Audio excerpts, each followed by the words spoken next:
A bad time to talk about a Comic-Con, and it returns to Tampa next month. Let's welcome our first guest of today, Emmanuelle Vaugier. Emmanuelle, how are you?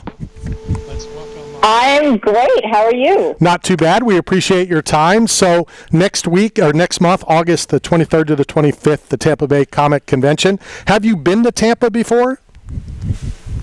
I have not. I've been to Ocala, Orlando, Miami, but never Tampa. I'm actually really excited to go. And we're excited to have you in our backyard in Tampa. Talk about the Comic-Cons and what's that like, from the artist standpoint. We've gone to it. We've interviewed fans going to meet their favorite stars. What's it like for the star to meet their fans? It's always, it always amazes me at like the longevity of some of the shows, especially now with social media. There's like a whole new crop of fans that are like a younger generation, and it's always so exciting for me to meet new people and to hear how they've enjoyed the shows and how it's affected their lives in some way, if it has, or if it's just brought joy and like entertainment and fun into their lives. It's just touching people is sort of what we do for a living, and you hope that you reach people that way. So it's really exciting to get to meet the people firsthand and hear it from them.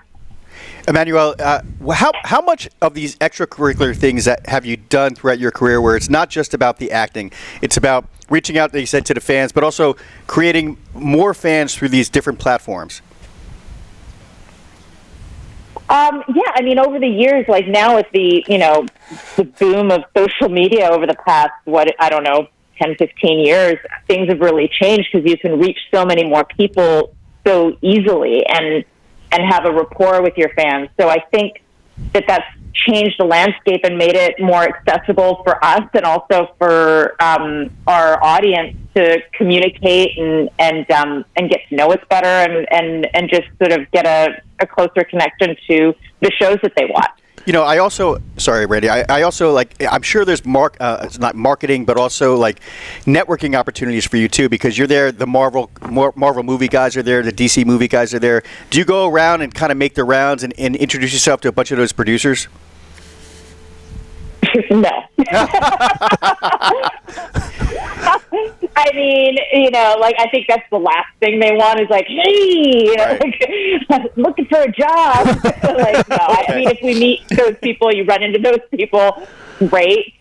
What ends up happening is a lot of the time, I have over the years a lot of friends that have ended up in different areas of their career, whether it be they've become huge movie stars or whatever it is. So you end up seeing people and it's like a big reunion, and you end up meeting producers and directors and things like that in that way, and it's more organic and that feels less douchey. Well, that's my middle name, by the way. It's Mike Douchey Straka. Am I allowed to say that on radio? Yes, it was like too late. Creepy or awkward, I guess, or the better words to use. That's all up to the board operator if it made it through or not. But do you kind of chuckle when fans find out that Mia's not your real name? I don't think I've actually had anyone be like, "Oh my God, Mia's not your name." So not yet. I haven't had that, but there's still time. Well, you don't know the Tampa Bay crowd, so somebody may very well do that. Talk about going through 2.5 Men and what that was like. It was a blast. When I first started on the show, we didn't know how long I'd be there.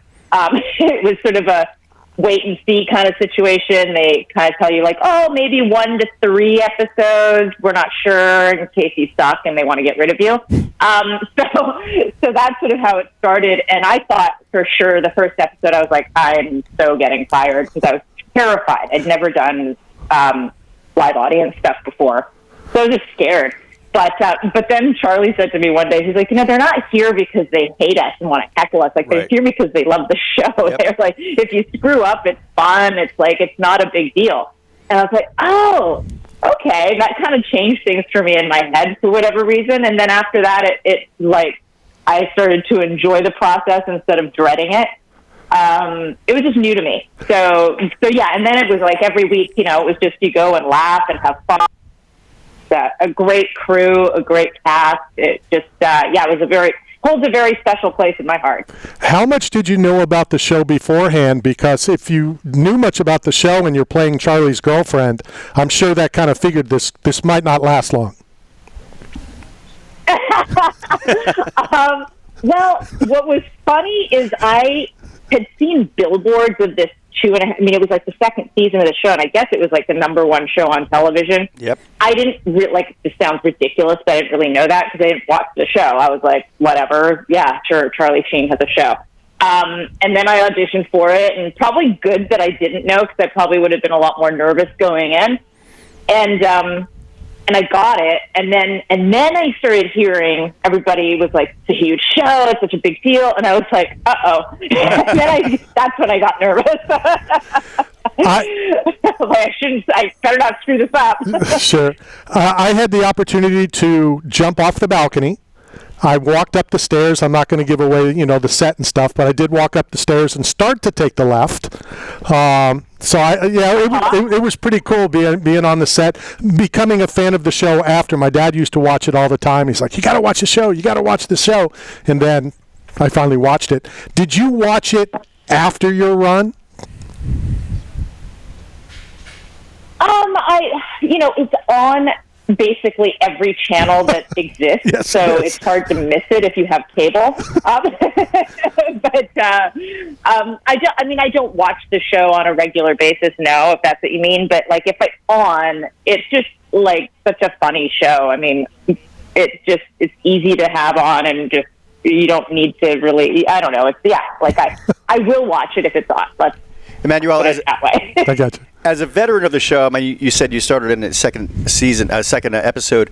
How did the dynamic change when Ashton Kutcher came in and took over for Charlie? It just became a different show. He has a very different energy. It wasn't, a bad thing. It was just, he's a completely, different energy, different guy, different. Just changed the dynamic of the show. I wasn't there much after that. I was there for the first episode that Ashton did, and then I was there for the finale of the whole show, where they had everybody back. It wasn't the same show that it was. I always ask fighters, we do a lot of combat sports as well, and what's the funniest, craziest, strangest thing to happen in the middle of a fight?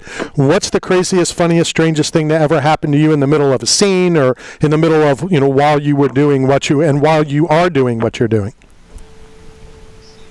So on 2.5 Men? On anything, whatever you think is the funniest, best story. Anything? Oh boy! Well, there's a bunch of stuff, but since we're on 2.5 Men, and there was a scene where I had to throw a bouquet of flowers, like a big bouquet of roses, at Charlie's head, and they gave me like the fake flowers to practice with, which way completely different than the real flowers. And they're like, yeah, just really just hit him with it, like whatever, like throw it at him. And because I was like trying to be, careful not to beat him in the head with it. And they're like, no, just go for it. It's okay. They're not. So I was like, okay, now they give me the real flowers to do it on the take. And so I do that thinking, not adjusting for the way that a flower hits them in the head pretty hard. I was like, and Charlie was really nice about it. He was like, don't worry. I'm like, oh my God, I'm so sorry. I was like, all right, well, maybe give me the fake flowers. And we'll do it with those. But yeah, everybody just went quiet. And I was like, but yeah, lots of crazy, funny stuff happens. But that just stood out in my head just now because we're talking about it. How about same question, but at these Comic-Cons? You're coming to the Tampa Bay Comic Convention next month. Has there been a strange story? A fan comes up and, I met you in a restaurant, or, I washed your car one time at a car wash, or just something crazy off the wall?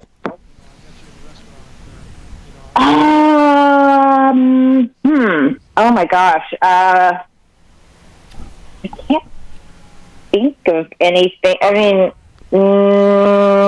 Okay. No, I like not off the top of my head. Nothing crazy. I mean, like I've seen people that I haven't, not fans, but other actors that I haven't seen in years and years and years. Which has been fun.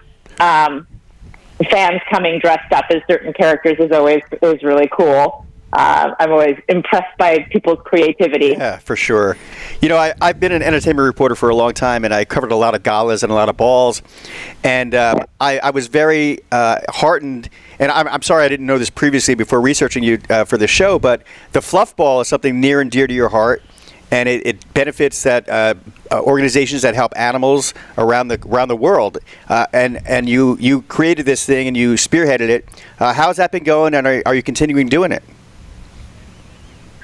Yes, absolutely. It's been going great. I've actually been coming out to Florida quite a bit because we're supporting an organization in Ocala called Horses and Heroes, and it's run by Mindy Morrow.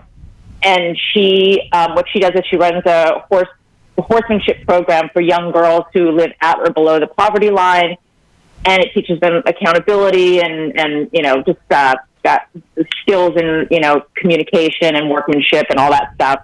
And all the girls that have graduated from her program in the last 30 years have graduated high school and gone on to either a trade school or some sort of secondary education of some school or military, which is phenomenal as far as a track record.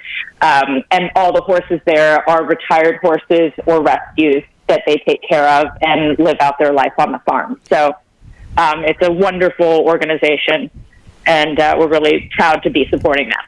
So, and I noticed that a lot of your funding comes from donations. How can people donate to the Fluff Ball and to your organization? We're 100% from donations. They can donate at thefluffball.com, and there's a donate button. You can go there, and you get your tax. It's totally 100% tax deductible, or a 501c3. So you'll get your tax deduction, and your money will go to help Horses and Heroes and to further the Fluff Ball's efforts in helping organizations like that. Awesome. And here's how Knockout Radio can help and wants to get involved. We have access, ironically, in Ocala with a limo company and a limo service. So anytime you need a limo in the Ocala area, and we'll talk about it when you come to Tampa in August, my producer has a limo. It's there for you anytime you need it. It's yours. Oh my gosh! Thank you so much. That's amazing. But I'm driving. Yeah, I'm driving. I'm actually heading out there after Tampa. Great. I may have Steve drive you from Tampa to Ocala. Sweet. And you might want to bring some of those horses. Yeah. You might want to bring some horses for the horsepower because it doesn't go very fast. But Steve will get you there on time. Emmanuelle, I've always been curious, and since you're on, is there a boundary to entry when it comes to being a Canadian film actress when you're going to Hollywood? Do you have to have two different agents, two different managers, one in LA, one in Vancouver? How does that work? Yes, essentially. I mean, you don't have to nowadays because everything's sort of it's not entirely necessary, but it is helpful, and especially when you're in Los Angeles auditioning and doing things there. You need boots on the ground there. Generally you have at least a manager